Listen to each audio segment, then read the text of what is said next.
In 2012, most video game news seems to revolve around America. Well, to that. We stand for Queen, Country, and video games. BRB UK. Worse teeth, Better accents.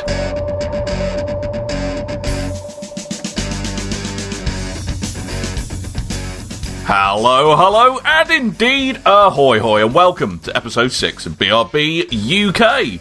I'm Dan, one of your hosts, burbling at you from London, England, and we were slightly delayed in recording tonight because Tim, who's one of the other hosts also from London, so, he had to, and this is a direct quote, I had to toilet.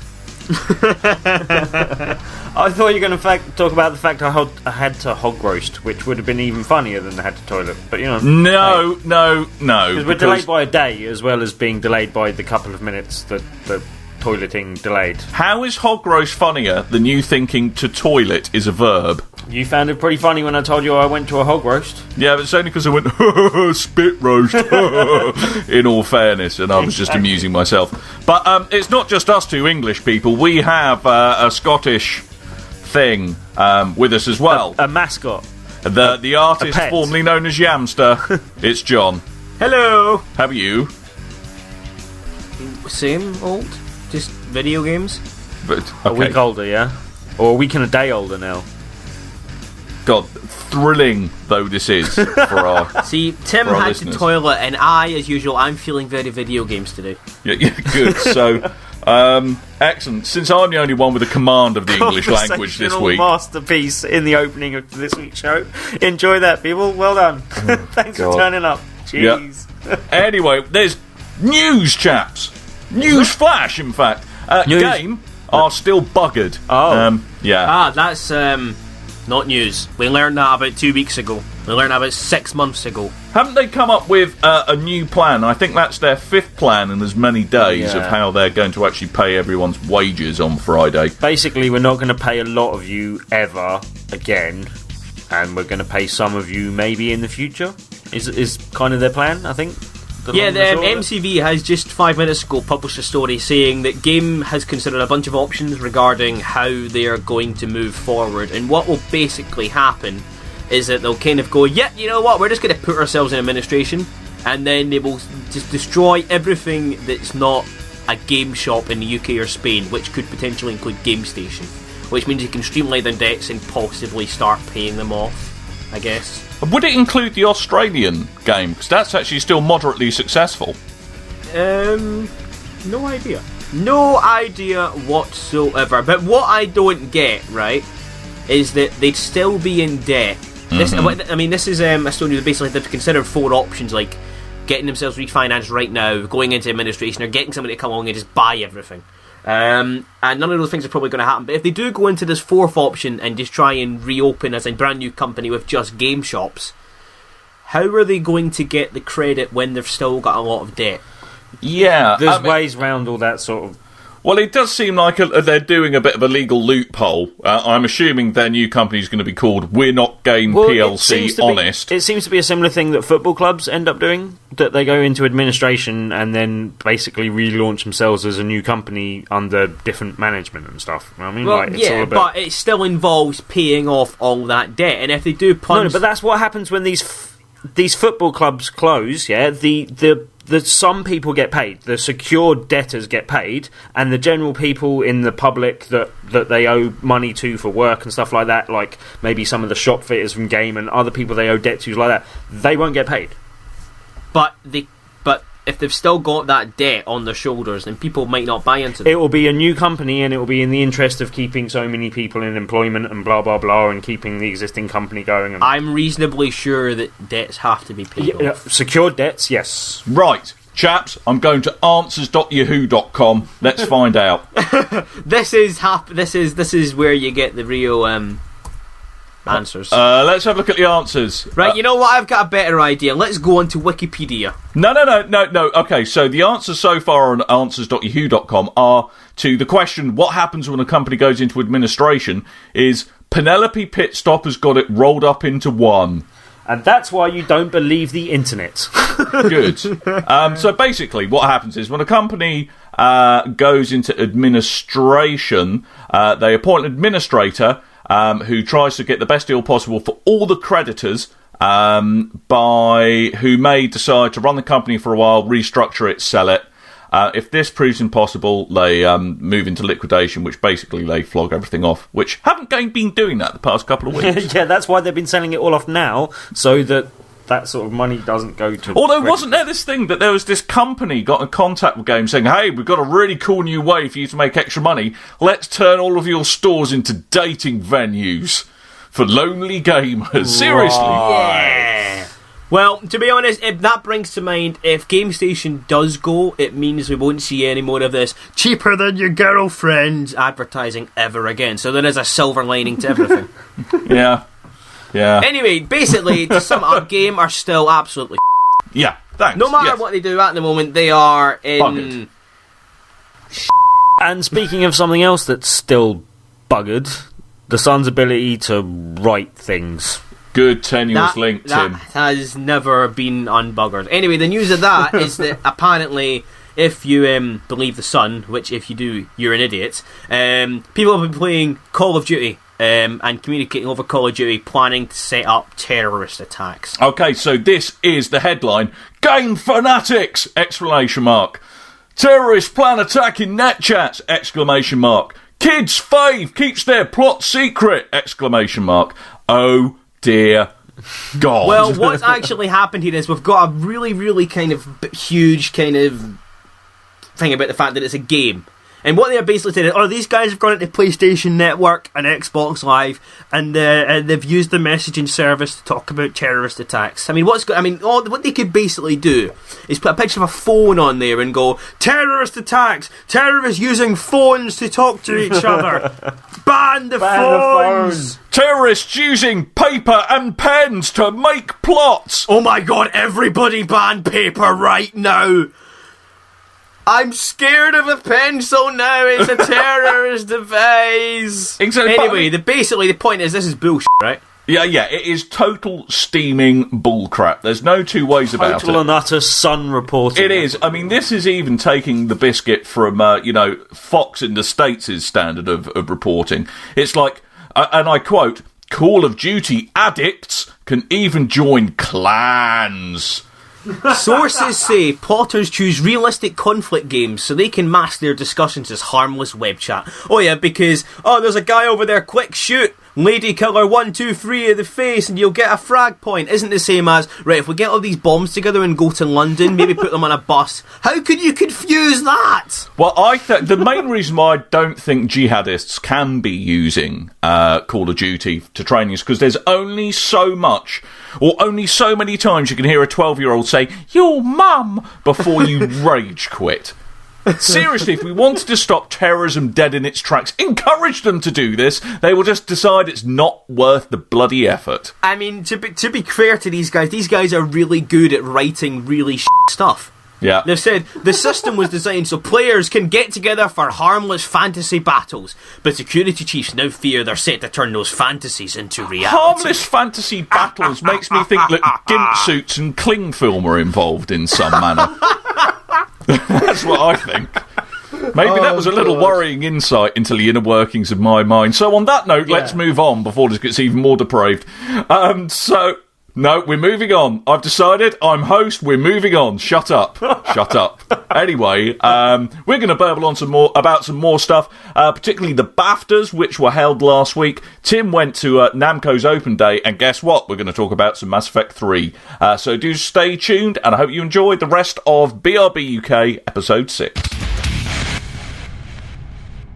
One thing this week that caught my eye was obviously the video game BAFTAs, which is essentially... that's a really, really big surprise. No, but the game are still sponsoring British, you it. like video games, and a British Video Game Award caught your eye. Oh my God, I am shocked and repulsed and amazed. No, what amazed me most is that they still list game as a sponsor, someone who has an abject lack of money.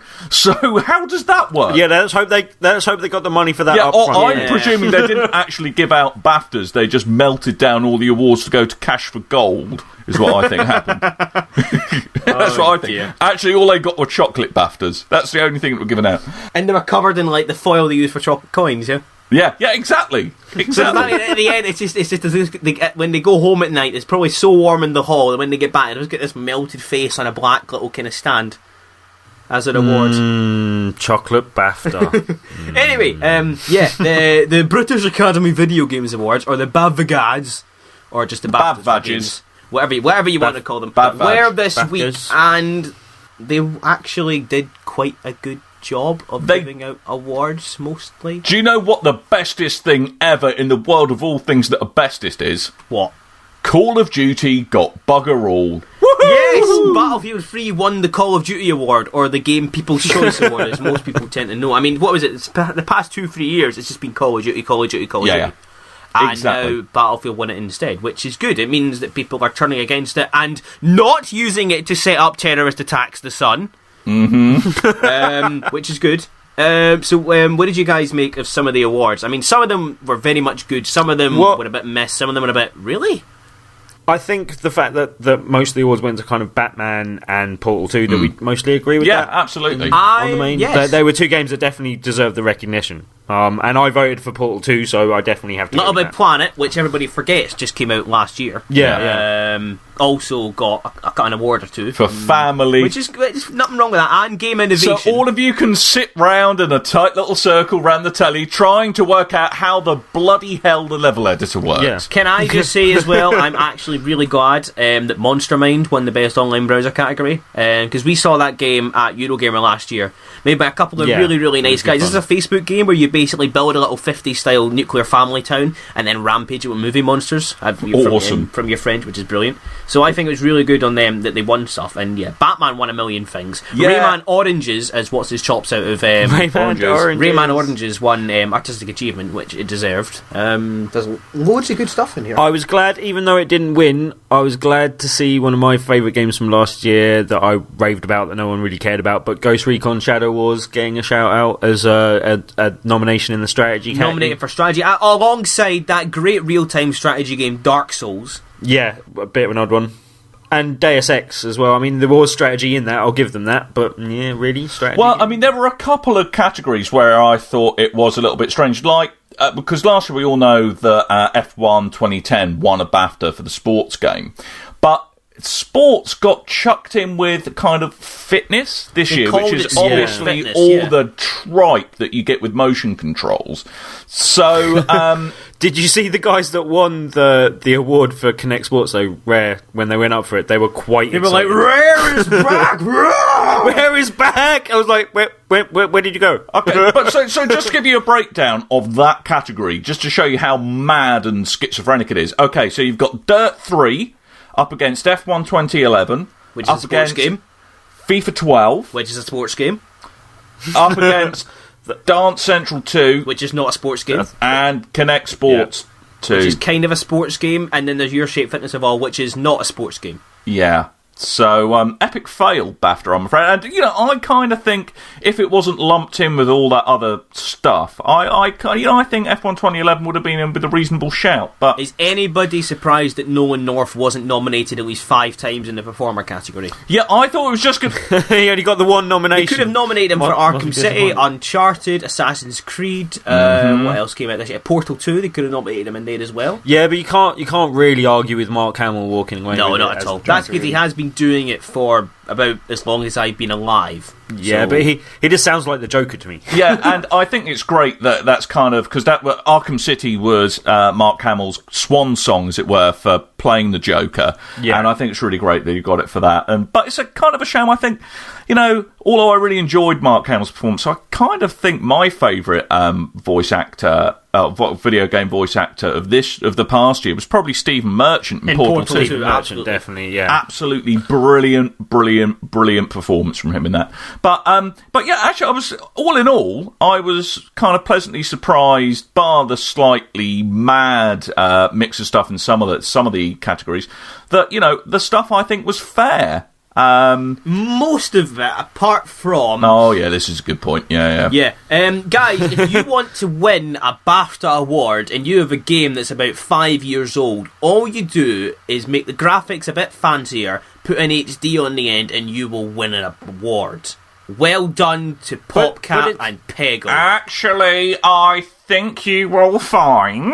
Oh, here we go. Put my thick-rimmed specs on. It's in HD. No, I think you'll find it is... Peggle. It is not technically HD, because the iPad, or until this Friday, when the 2048 by 1536 display was released with the iPad 3, that actually most iPads only have a display of 1024 by 768 pixels, thereby not making them high definition.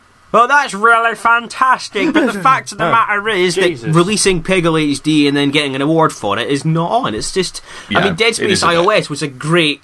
mobile game. Super Mario 3D Land, even I would have been... Or Quarrel from the guys at Denki was really good as well. And I have to say, I reviewed Dead Space on iOS back at t'other website. And then you also review Quarrel? And I did review Quarrel, both of which are fantastic games.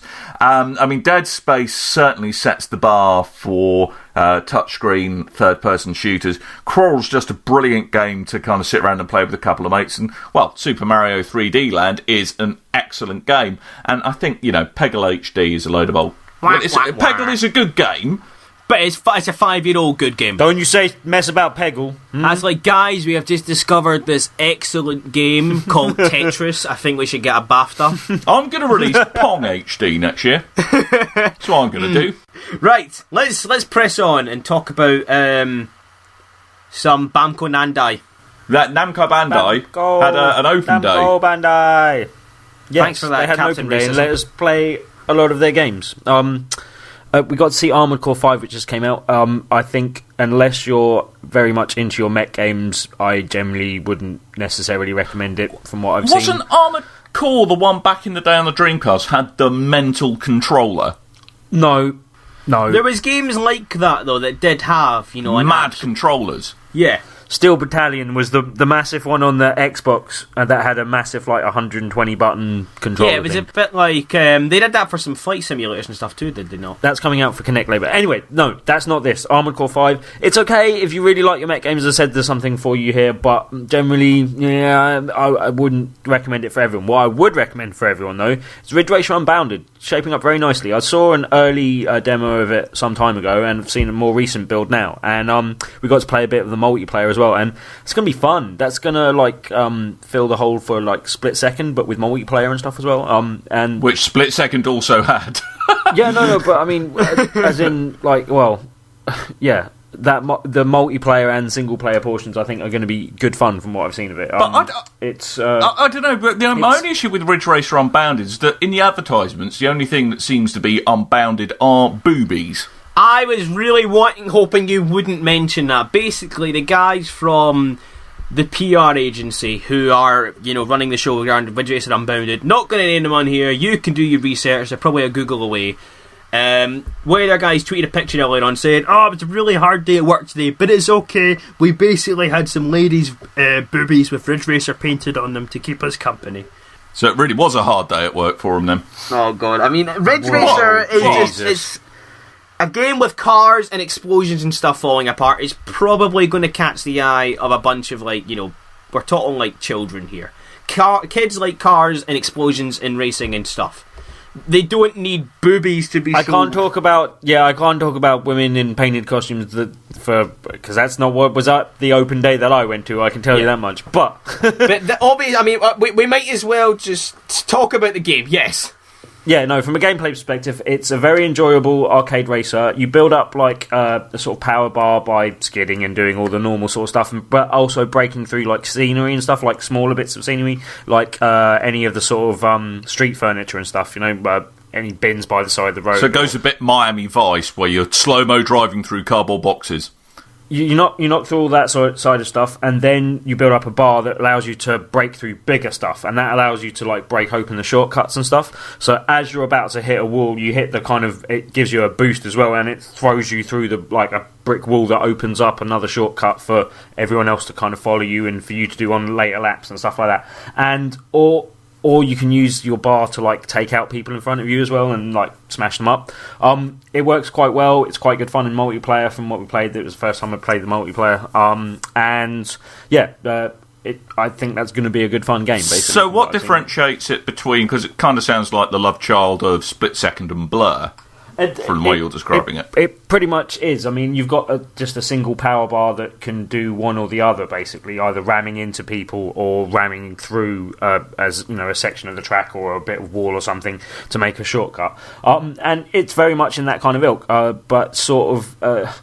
It's got a very different sort of handling mechanic that takes a little bit of getting used to, but once I found a car that I was comfortable with and stuff, it's good fun. I think that's going to be a good laugh in, as I said, multiplayer and hopefully from the single player portion. Were you pleasantly surprised during the time that you had with it when you got the message on screen, you've unlocked a pair of bangers? Expecting bad cars, and you've got some boobies. They want you to talk about that. Let's not talk about that. Unless we just call them a bunch of pricks for doing so. The other game that I can talk about was Inversion as well, because we got the first chance to play. They're still making that? Yeah, no, it got delayed a little bit and got pushed back, but first chance to play the multiplayer, and that was quite a good laugh. Did as it turn your world upside down? Well, yeah, it had like a sort of kind of, your standard sort of corridor with cover in it on one sort of plane, but then you could also walk up on the walls and the ceiling, and it was a bit alarming at times getting shot from the ceiling and stuff like that. But then you've also got the sort of gravity mechanic that you can use from the one-player game in the multiplayer, so you can either use it to throw people up in the air like from behind cover, or you can use it to like slam people to the ground and pin them to the ground, either of which is quite effective for hoisting them up in the air and shooting them. It's just mixed your whole world up. Up is down, left is right. Yeah, I mean, it's just a sort of third-person multiplayer kind of arena battle type thing. But it seemed quite good fun. It's a bit different. I had a little play with the single player before.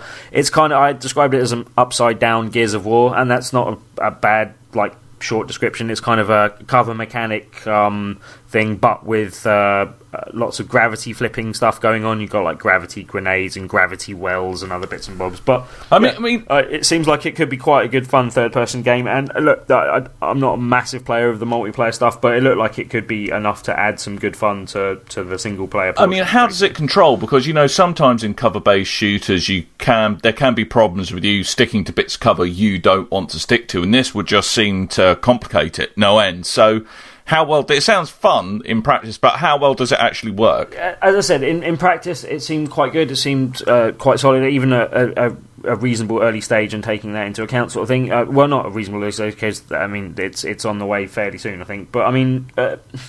It felt solid, you know what I mean? Like there was no problems with it mechanically. I had a bit of difficulty getting had my difficulty getting my head round was people shooting me from the walls and the ceilings, and then whipping them up in the air or slamming them in the ground and doing what you're doing. But yeah, it seemed like quite good fun. So Armored Core is out now, pretty much the end of the month. And Ridge Racer's out at the end of the month as well. Boobies. So do people go for it? Yes or no? Armored Core only if you're a big mech fan, I would say. Ridge Racer Unbounded if you're an arcade racer, definitely pick it up. And Inversion, according to the font of all accurate knowledge, it's out in June. Yes, it's out June 8th in the European Union, apparently. So looks quite good fun. To me, I think that's one of it's difficult to read Inversion whether or not it'll be brilliant or a bit meh at the moment, but it certainly sounds interesting. I mean, they've got a USP, but at the same time, it is a third-person cover-based shooter, and But let's face it, Ridge Racer Unbounded's USP is boobies, and that's always going to sell. Which are obviously you keep on coming back to the of boobies. Course. This is what they want you to do, damn it. I know. I love boobies. Right, Dan. Hello. This week, you decided to upgrade your console, I hear, in the name of Mass Effect. What the hell is going on here? Well, I mean, first of all, I just want to say thank you to the good folks at Caliber 11 who provided this particular review unit. Basically, I got my hands on the limited edition Mass Effect 3 Vault for the Xbox 360 Slim. And some of you may remember or may have seen the Gears of War 3 Vault. We gave one away a while ago on some We other did podcast. give one away on some website somewhere. And basically, it's a plastic case for your console. But it's a very pretty plastic case from the pictures that I've been looking at, and I've seen... And very big. It is very big. So basically, it's a plastic case that kind of bolts on to your console, and it stands upright in a custom stand. And on one side, you have what can only be described as a gigantor Lego Man N7 chess piece. Yeah. And doesn't the N7 on this chess piece light up? It certainly does. If you push a button, it lights up, but sadly does not make any, this is my favourite game case on the Citadel sounds, which I really would have appreciated. It's a very solid, well-made bit of kit. Doesn't look nice.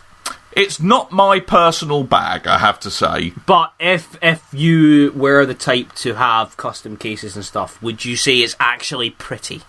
If I had a man cave, I would probably a man cave to call my own. You could get away with it. Yeah, I could probably get away with it. You wouldn't get away with it in the lounge, is what you're saying. Exactly. Yeah. I mean, it's kind of the whole design ethos is obviously it's a limited edition thing for Mass Effect 3 die-hard fanboy collectors. And I think that's where it really gets into its market. I think it's the best present for someone that's already got the game and loves the game to bits and kind of worships it and stuff. This would be the ideal present for them in their man cave, basically. Now, I have one question for you, right? I saw a bunch of the Caliber 11 cases at Gamescom last year, and they've all got these little stubby feet on them to lift the console off the ground, which apparently improves the airflow. Yes. Does this the case? Does the console actually any quieter, or is this just some kind of marketing bull? Well, honestly, the 360 Slim runs fairly cool anyway and fairly quiet. I can see notionally... Yeah, if you run your 360 Slim stood on its end, then you're essentially halving the ventilation, since a lot of ventilation comes in through either end. So basically, by theory, it does the job. By theory, it does. But what I noticed was that it actually increased the noise when a disc was spinning. And I don't know whether it's just because it's transmitting vibrations through the case. Probably so. It could be because it's held off the ground. So it's got a bunch of places to transmit that vibration to, rather than just through one kind of solid point. But in my setup in my living room, I would say the disc tray noise was at least 2 times as loud. Using my head-mounted decibelatometers, known as ears. But it came with a few other bells and whistles, didn't it? Like there's some DLC or something. It comes with everything comes with Mass Effect 3 DLC. Quite frankly. This comes with a multiplayer reinforcement pack DLC. I haven't used the code, and I will tell you why in a minute. But essentially, the reinforcement pack is a set of downloadable items. Since if you've played multiplayer, you know that what you can do, how you get extra goodies for your character, like equipment and guns and weapon mods and extra characters, is by purchasing using in-game credits or Microsoft or PlayStation Space Bucks kind of equipment packs, which have in them a certain number of common, rare, uncommon items, etc. And essentially the reinforcement pack gets you, as far as I can work out, a shed load of rare items, which would really kind of help the multiplayer experience that you may have. But the reason I didn't use it is because I thought, well, bearing in mind this isn't going to get a lot of use in my living room, what would be terribly nice would be to give it away to one of the people who checks out BigRedBarel.com. So keep your eyes peeled to the front page, because I will be giving the 360 Slim Mass Effect 3 Limited Edition Vault away on the site. So do keep tuned to that. But if you're, at the end of the day, it's not my personal bag, but it is a very well-made bit of kit. And if you are a massive Mass Effect 3 collector, obviously this is right up your alley, but do bear in mind that they're only available for the slim versions of both consoles. So there's a Mass Effect 3 Vault for the 360 Slim and one for the PS3 Slim, but you cannot get one for the 360 or PS3 Fat. Us old fat people. But on the bright side, the vast majority of 360 Fats have all red ringed to death by now, so you've all probably got a 360 Slim. It's true. Sorry, I couldn't resist the derpage that had to be done there. I'm terribly sorry. I'm a bad man. Bad man. Bad man. So yes, so there we go. So if that sounds like your thing, go and get it. You can pick it up for 70 quid, and there is a strictly limited run. There's only ever going to be 14,000 of these vaults in existence. So, and we have to say just one note, just so people aren't disappointed, but it's going to be UK only on the postage on this one because it's huge.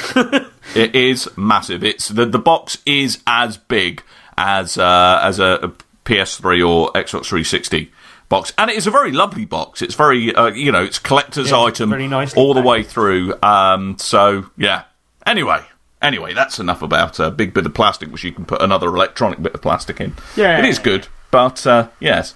So have you got any further on Mass Effect 3 yet, Tim? I have made progress. I don't want to give any spoilers away, but I've got through a couple of really big story bits. But I think I'm pretty much coming towards the end. Have you had to swap back to disc 1 yet? Not yet, but I'm guessing that's that much soon. Like Mass Effect 2. You know you're on the home straight when you've got to put disc 1 back in. You're like, okay, fair enough. But yeah, John, have you played it yet? I'm guessing the answer's no. No. You fail. Fail. Epic fail. But, all this bleating about the bloody ending just carries on. I mean, I kind of appreciate that they're using the opportunity to raise money for kind of sick children. No one can argue that is a good thing. But hold on right there. Whoa. Let's stop that for a second, right? But it's the fact that it's being used as a guilt trip. Guys, we've donated a bunch of money because you can change the ending. Why didn't you just donate the money anyway if you're that nice a guy? Yeah, I know. Basically, even though we had a debate about this last week, the whole BioWare Mass Effect 3 ending fiasco bull taking a new turn because BioWare have said, we're not reeling out, changing the ending. So watch this space really. It's just like, why would you bow to that? I don't think it's a bad thing because they've just been basically told by everyone, hang on, we want you to charge us for DLC if you change the end of the game. The one thing that's conjures to mind is Fallout 3. Who remembers Fallout 3's ending where you died at the end? If you haven't played Fallout 3 by now and I've just spoiled that, seriously, shut up. Duty. Right? Fallout 3. Well, Fallout 3. And then they brought out the Mothership Zeta, what was it called? DLC? Yeah, that was it, where you lived on where afterwards. It changed the ending and you lived on and it didn't play the last cutscene. Like, you died, sorry. Well, and that's fine, right? Because Fallout 3 isn't really linked to the other Fallout games. They exist by themselves as individual units, even though they're all part of the same series, which they share themes and styles and all that. But that's about as much as it goes.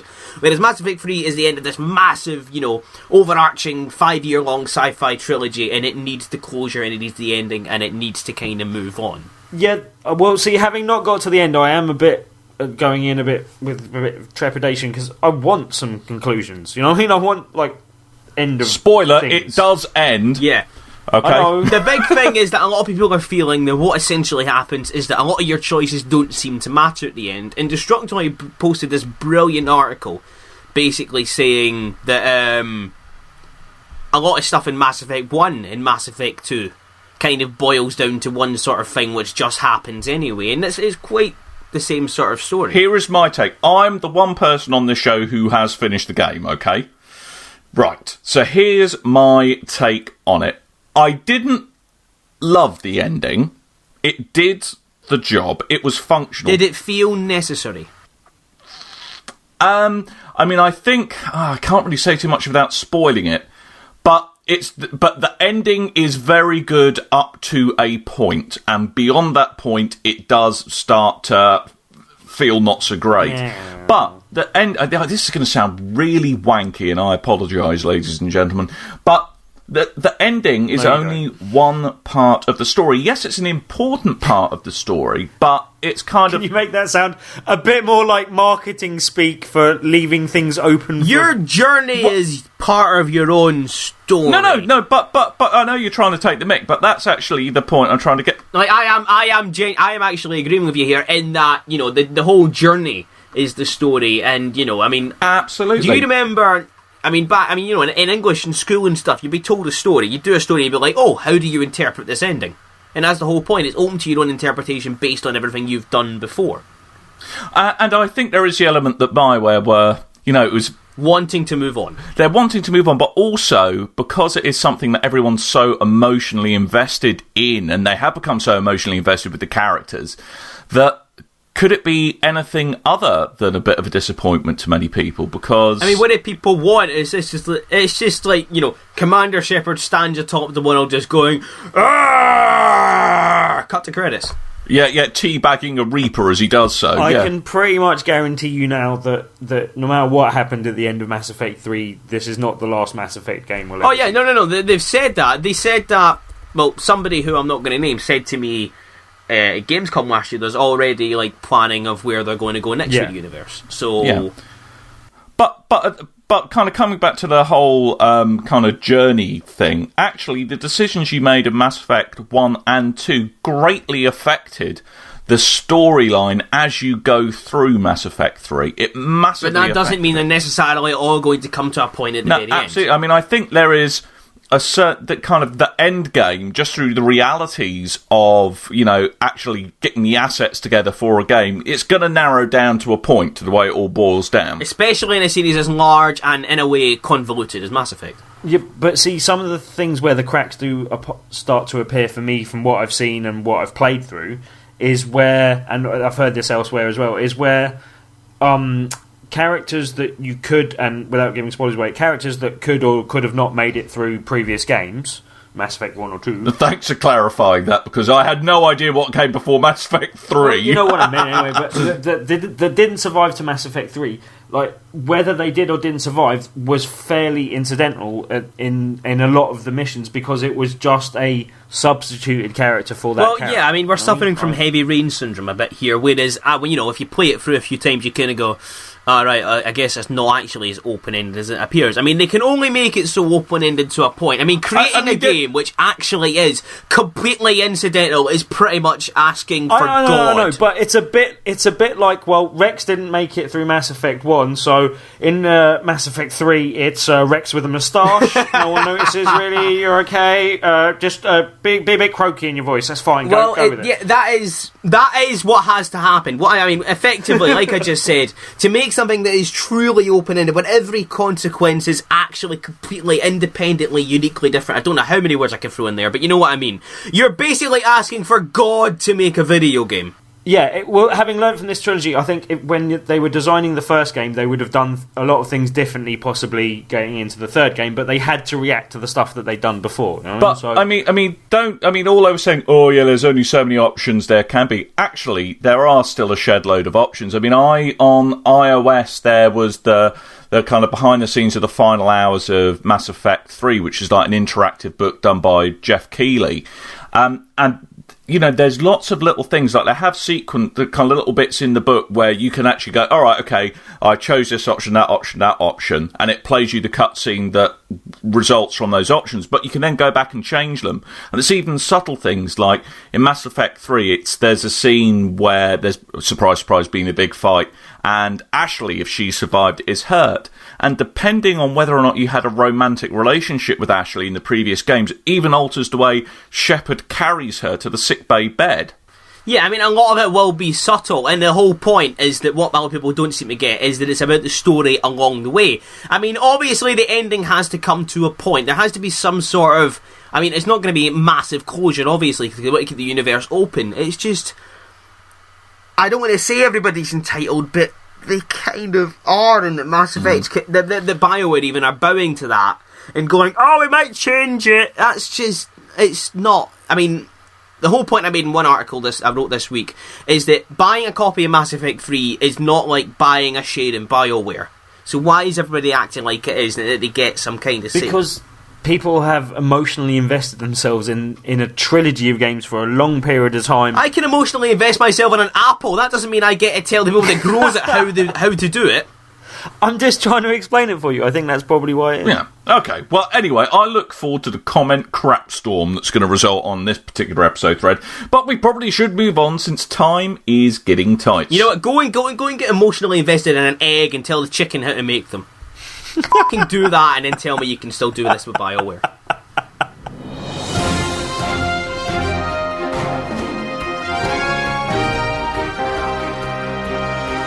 So that music, ladies and gents, means we're trundling on to the Great British Debate, which is great and British and debatable and stuff. So this week, Tim and Jon are facing off. Tim, make your angry facing off noise. Rawr. Jon? Good. That went well. So this week's debate is, surprise, surprise, there's been yet another crap storm in the wake of not only Mass Effect 3, but Street Fighter X Tekken. And the question I pose to you chaps is, on-disc DLC okay? So... No. Okay, yes. Okay, I'm going to slightly rephrase that because I can already foresee someone's debate hinging on the use of the word okay as basically being a colloquialism for meh. So...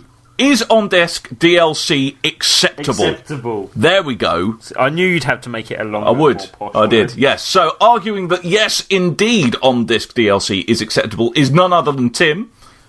Yep. So, when I say go, you're going to have 30 seconds to get your point across. And... go! On-disc DLC is acceptable. It's something we're going to have to live with these days. In the cases of some games, it is actually a good idea for your benefit. Point in case, fighting games, Street Fighter X Tekken, the DLC's on the disc. It's on the disc for a good reason. Look at Mortal Kombat for why it doesn't work to add characters in afterwards, for balancing issues, and for everyone having it to play online with each other. It causes absolute chaos when they add characters. Everyone knows you want extra characters in the game. If you want them and you want them to work properly, you want them to be on disc DLC. Likewise with other features and other Shut games. up.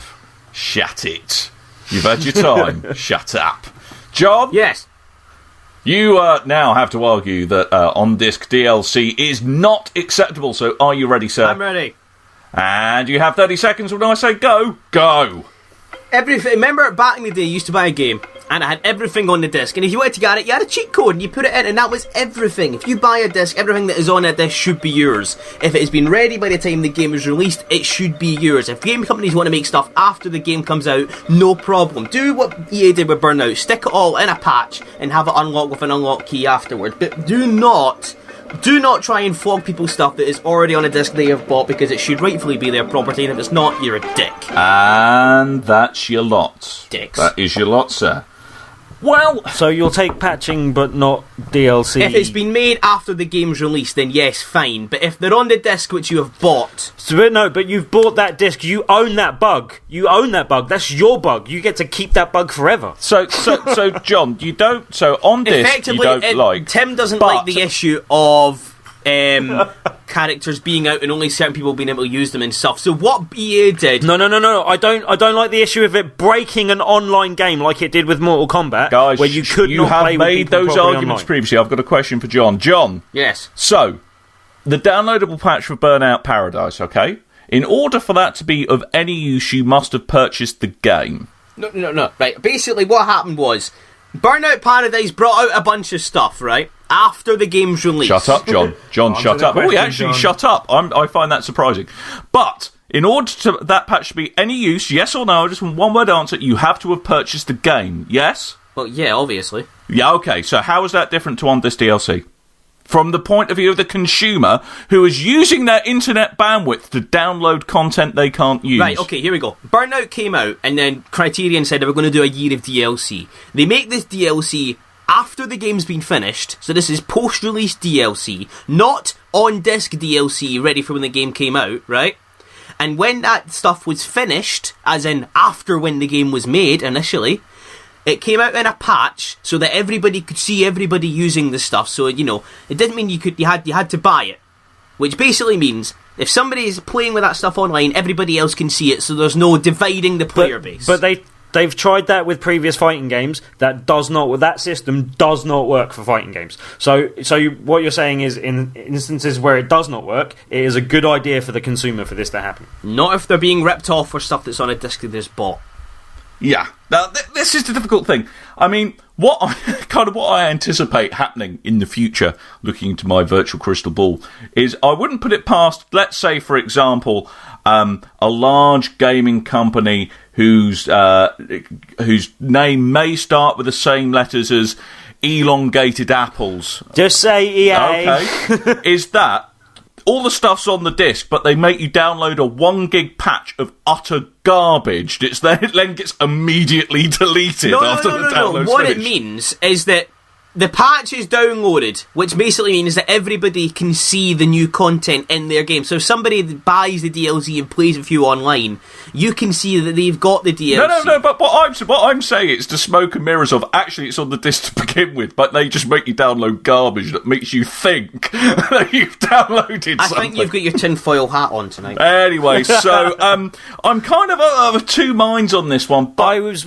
I was of your mind years ago when that was the case, but situations change, that there are actually genuine reasons for doing it these days. Not if it's on the disc. They are charging you for stuff you have already got on a game you purchased. John, shut up. John, shut up. John, have you shut up? Dick. Yes? Good. Marvellous. Let's talk about Alan Wake quickly. Yeah, let's talk about Alan Wake. So we ran a competition last week about Alan Wake. There was a screenshot from it, which we asked our listeners and the readers of BRB.com to put a caption to.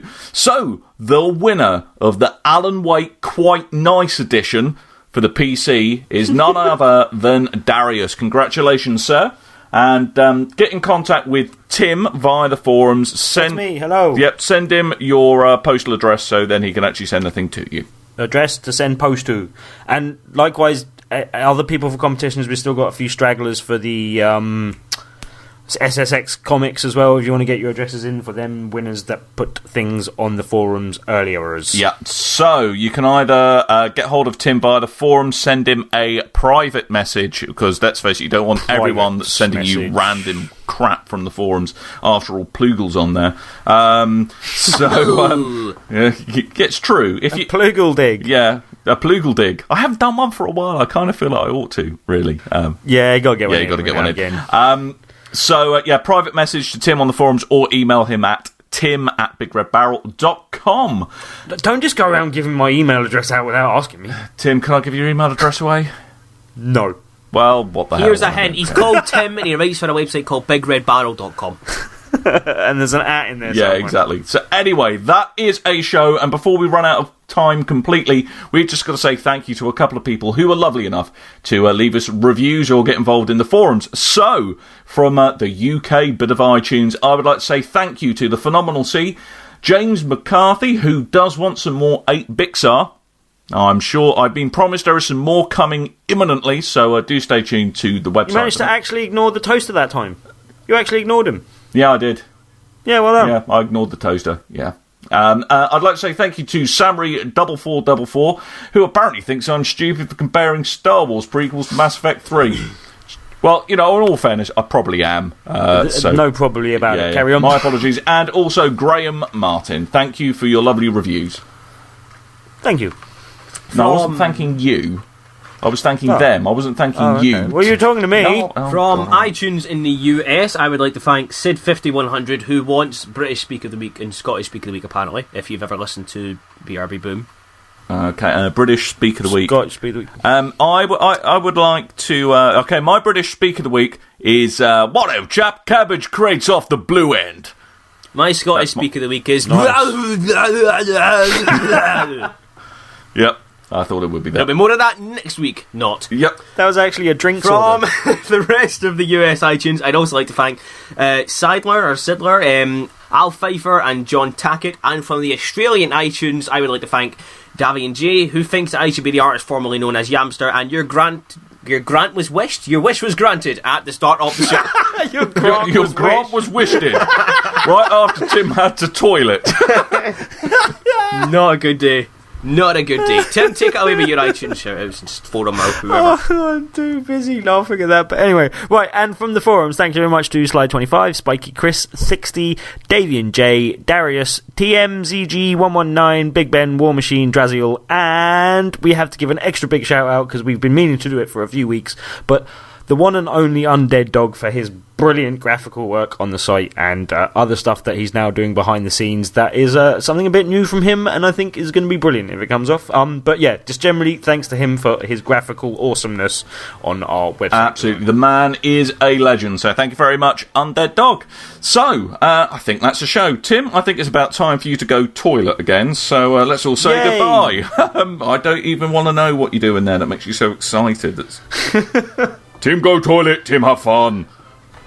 Or something. Again to that, yes. Anyway, so that's the show. Thank you for listening. I've been Dan. I might have been And Tim. I am Game Share Price. No. So, You guys are until boring. next time, dear listeners, toodle bye. You and your ears are quite welcome for the podcasting goodness that you just heard. Why not roll on over to BigRedBarel.com for more podcasts, news, reviews, and videos from the biggest, reddest site on the internet, BigRedBarel.com.